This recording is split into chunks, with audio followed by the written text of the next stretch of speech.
KV రావు case విషయం మనకు వచ్చినప్పటికీ కేవీ రావు ఏమన్నా నీతిమంతుడా అండి? కేవీ రావు ఈ ఆస్తులన్నీ ఎలా సంపాదించాడండి? ఎవరు బినామీ అండి కేవీ రావు? కేవీ రావు ఎవరు బినామీ తెలుసా మీకు? తెలుసా? మరి తెలుసుకోండి. కాకినాడ సెజ్ భూములన్నీ ఎవరు కొన్నారండి? అసలు భూమి రేట్లు ఎంతుంటే ఎంతకి బలవంతంగా రైతుల దగ్గర నుంచి కొన్నాడండి కేవీ రావు?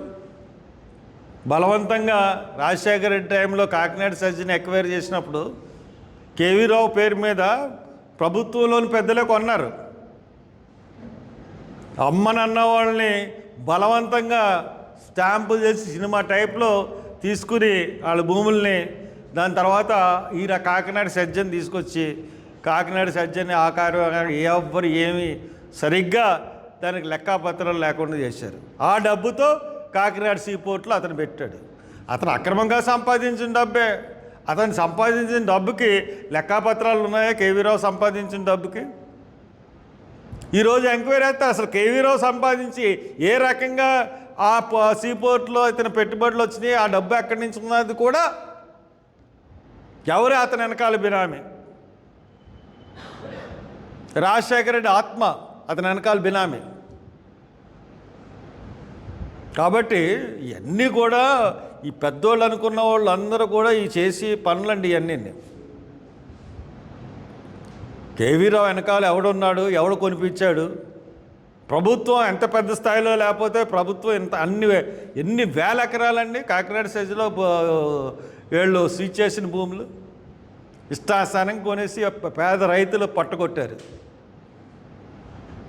ఏమన్నా కంపెనీలు సాధించారంటే తర్వాత మళ్ళీ ఇంకో వేరే కంపెనీలకు అన్నిటికీ అమ్మేశారు.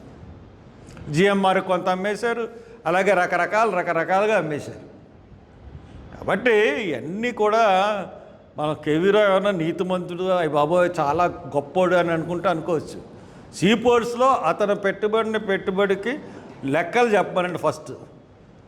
అది ఆసరా చేసుకునే అతనితో రాయించుకోగలిగాడు అతని వాటాని.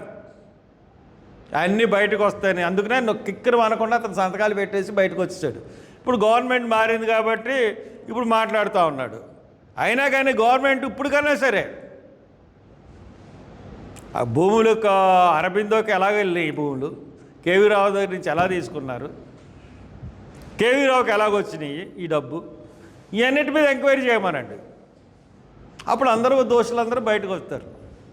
అందరూ దొంగలేనండి, ఊళ్ళు దోచుకుంటున్నారు అంతే. కాబట్టి అది కేవీ రావు సంగతి, సీపోర్ట్ సంగతి, పోర్ట్ సంగతి.